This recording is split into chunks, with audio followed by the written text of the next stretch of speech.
दोस्तों नमस्कार, चर्चा करेंगे कल निफ्टी के अंदर क्या हमारा ट्रेडिंग प्लान रहेगा, कहाँ पे जो है कौन सा लेवल इंपॉर्टेंट मार्केट के अंदर दिख रहा है। जैसे प्रीवियस हमने डिस्कस किया था कि मार्केट के अंदर यहाँ पे एक रेड कैंडल बन सकती है ना। उसके बाद मैंने क्या बोला था आपको कि कंटिन्यू जो है यहाँ पे ग्रीन कैंडल बनता हुआ आपको नजर आएगा। मार्केट ने वही चीज किया, राइट, वही चीज मार्केट ने किया। अब बात आती है क्या मार्केट यहाँ पे, ये जो मैंने ऑलरेडी एक चार्ट आपको बना के दिया था, देखो यहाँ पे जो बना के दिया था वो तो हो गया। अब यहाँ पे ये जो बना के दिया, क्या ये मार्केट फॉलो करेगी कि नहीं, ये देखने वाली चीज होगी, है ना। ये थोड़ा-सा मुझे डाउटफुल अभी फ़िलहाल, अगर मैं जब आफ्टर द मार्केट मैं ऑप्शन वगैरह, ऑप्शन के प्राइसेज़ वगैरह को देख रहा था, तो ऑप्शन के प्राइसेज़ वगैरह के अंदर थोड़ा-सा प्रॉब्लम मार्केट के अंदर मुझे दिख रहा है, कॉल के अंदर, है ना। ऐसा नहीं कि मार्केट जा नहीं सकती, जाने को मार्केट कुछ भी कर सकती है, बट मैं थोड़ा-सा क्या हूँ, मैं थोड़ा-सा डरा हुआ हूँ कॉल लेने के लिए। इसका मतलब ये नहीं कि मैं पुट ले लूँगा, नो। बट मैं कॉल लेने में डरा हुआ हूँ 1 दिन के लिए, है ना? कल के दिन के लिए मैं कॉल के लिए डरा हुआ हूँ। तो इसलिए इसका इसका मतलब ये है कि मैं कहीं न कहीं, अगर मेरे हिसाब से मार्केट चलती भी है, तो मेरी क्वांटिटी बहुत कम हो जाएगी। समझ रहे हो? मेरी क्वांटिटी बहुत ज़्यादा कम हो जाएगी। और सबसे इम्पोर्टेंट चीज़, जब मार्केट इतना ज़्यादा आपके एनालिसिस को फ़ॉलो करती है ना, तो एक दिन एक धोखा मार्केट दे देती है।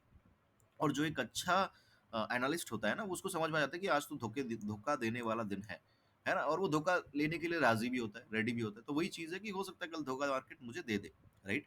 इतना ज़्यादा अगर फ़ॉलो कर रही है मार्केट हर एक चीज़ को, हर एक पॉइंट को, हर एक लेवल को, 150 250 का टारगेट दिया, 250 पे आके रुक गई मार्केट, है ना? यहाँ पे रेड बोला, रेड बन गई। यहाँ पे ग्रीन बोला, बड़ी ग्रीन बन गई। तो एक ना एक दिन तो मार्केट धोखा देगी।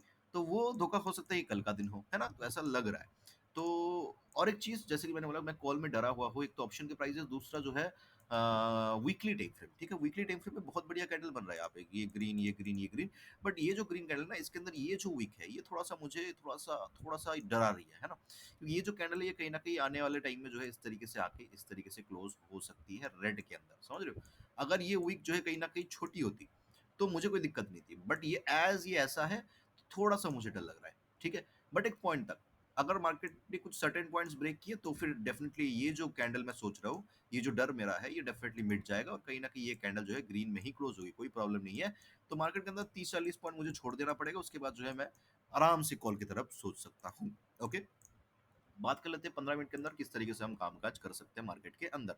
देखो, कल चांसेस पूरे हैं कि मार्केट के अंदर बड़ा कुछ मूव हो सकता है, मार्केट इसी के अंदर रह जाए। चांसेस पूरे रहेंगे इसके, इसी इसी के अंदर मार्केट रह जाए। तो मेरी बेस्ट सिनेरियो रहेगी कि मार्केट खुल ही जाएगा अप डाउन। मुझे 25 150, 25 150 से लेके 25 180, इसके बीच में अगर मार्केट मुझे मिलती है, मैं एक बार कॉल की तरफ इंटरेस्टेड रहूंगा। मार्केट फ्लैट खुल के मिले, मार्केट गैप डाउन खुल के मिले, मार्केट गैप अप खुल के मिले, मैं यहाँ पे एक बार कॉल की तरफ इंटरेस्टेड रहूंगा। मेरा बहुत ही स्ट्रिक्ट एसएल जो है यहाँ पे 25,130 का रहेगा, ठीक है? 25,130। मान लो मार्केट आई यहाँ पे, एक तो एक बहुत बड़ी रेंज है ना? इसलिए मैं क्या करूँगा, मार्केट आई यहाँ पे, अगर मार्केट मुझे रिवर्सल दिखा रही है, मैं यहाँ पे क्वांटिटी को ऐड करूँगा। मतलब मान लो कि 50% क्वांटिटी मैंने ऐड किया, थोड़ा-सा और नीचे आ रही है, फिर रिमेनिंग 50% मैं ऐड करूँगा। एक बार में पूरा क्वांटिटी नहीं लूँगा, है ना?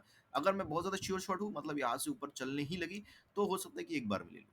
लेकिन बेस्ट ये रहेगा कि 50% के साथ हम जाएँ, फिर थोड़ा-सा और नीचे आने से 50% हम ऐड करें और 130 का हम ऐसे लगा दें। अगर एस्केलेट होता है, मैं मार्केट को छोड़ दूँगा। ये मेरा बेस्ट सिनेरियो है। सेकंड बेस्ट सिनेरियो, मार्केट अगर थोड़ा-सा गैप अप खुल जाती है ना, थोड़ा-सा गैप अप खुल के अगर मार्केट पहला कैंडल ग्रीन बनाती है, पहला कैंडल ग्रीन, तो उसके हाई के ऊपर मैं जो है कॉल की तरफ इंटरेस्टेड रहूँगा। ये मेरा सेकंड सिनेरियो हो सकता है, ठीक है? दूसरा मेरा तीसरा मेरा बेस्ट सिनेरियो रहेगा, मार्केट अगर बहुत बड़ा गैप अप खुल जाए, 320 330 के आस-पास। अगर मार्केट 25,320 330 के आसपास खुलती है, पहला कैंडल छोटा-सा रेड कैंडल बनता है, छोटा-सा, बहुत बड़ा नहीं, छोटा-सा। अगर रेड कैंडल बनता है, उसके लो के नीचे मैं पुट की तरफ इंटरेस्टेड रहूँगा। मार्केट बहुत ही फास्ट जो है 240 200 230 के आसपास आ सकती है, फिर यहाँ से फिर से रिवर्स होगी। तो मैं यहाँ तक के लिए बैठना चाहूँगा मार्केट के अंदर। पहले 10-15 मिनट के अंदर मुझे अच्छा प्रॉफिट यहाँ पे पुट के अंदर देखने को मिल जाएगा। इवन मार्केट अगर छोटा-मोटा गैप अप खुलती है, तो भी अगर मार्केट खुलते ही अगर 250 के नीचे आ गई, मतलब मार्केट 280 पे खुली, 290 पे खुली, 270 पे खुली और खुलती 250 के नीचे आ गई। एक बार के लिए जो है मैं यहाँ पे फुट का ट्रेड ट्राई करना चाहूँगा। बहुत ही छोटे क्वांटिटी के साथ, बहुत ही छोटा स्टॉप लॉस लगा के एक एक 40-50 पॉइंट का एक डिप जो है यहाँ पे देखने को हमें मिल सकता है। बहुत बिग टारगेट्स नहीं है मेरे हिसाब से। कल मार्केट 280 और 150 या 180 इसके बीच में ही रहना पसंद करेगी। लेकिन अगर मार्केट अपने पे आ गई, ठीक है? अगर ये 280 वगैरह का लेवल सस्टेन होने लगा, है ना? तो मार्केट के अंदर बड़ी तिल्लाड़ी, मतलब 25,330 इस पॉइंट के आसपास एक रेजिस्टेंस मार्केट के अंदर मुझे दिख रहा है। 330 से लेकर 320, मतलब अगर मैं चार्ट के हिसाब से देखूं, ऑप्शन के हिसाब से तो ये 280 रेजिस्टेंस है, फिर 300 के 320 रेजिस्टेंस है। तो अगर मैं प्रॉपर चार्ट के हिसाब से देखूँ तो 320 330 एक रेजिस्टेंस है चार्ट के ऊपर। अगर ये टूट गया मार्केट के अंदर तो 25 550 तक कोई रेजिस्टेंस मार्केट के अंदर नहीं है, एक भी नहीं है। कंटिन्यू मार्केट के अंदर आपको अप ट्रेंड देखने को मिलेगा, 200 250 पॉइंट मार्केट के अंदर आपको देखने को मिलेगा। ठीक है, तो कल उतना कुछ खास सेटअप नहीं है, फिर से और एक बार डिस्कस कर लेते हैं। किसी पॉइंट ऑफ टाइम इस जोन पे हमें मिले, हम कॉल की तरफ इंटरेस्टेड रहेंगे इसके अंदर। अगर मार्केट जो है फ्लैट खुल के ऊपर चलने लगे या थोड़ा सा गैप डाउन खुल के ऊपर चलने लगे, मैं मार्केट को थोड़ा सा छोड़ ही दूंगा। ठीक है, हाँ अगर मार्केट खुलने के बाद एक डिप दे दिया, डिप देने के बाद जा रही है, मान लो कि मार्केट खुली यहाँ पे, ठीक है, खुली यहाँ पे, नीचे आई बट हमारे इस जोन पे नहीं आई, यहाँ कहीं पे आके फिर यहाँ से ऊपर चलने लगी, फिर जो है मैं ये इस हाई के ऊपर इंटरेस्टेड हूँ। ठीक है, इसको ध्यान रखना। अगर मार्केट थोड़ा सा खुलती ही ऊपर चलने लगी, मैं मार्केट को छोड़ दूंगा, मैं मार्केट के अंदर कोई कॉल के ट्रेड में इंटरेस्टेड नहीं हूँ। लेकिन हाँ अगर गैप अप खुल जाए market, minimum minimum 30-40 point plus, ठीक है, मतलब यहाँ से 80-90 के आसपास, तो पहला कैंडल ग्रीन बनता है, मैं उसके हाई के ऊपर कॉल की तरफ इंटरेस्टेड रहूंगा, उससे पहले नहीं रहूंगा।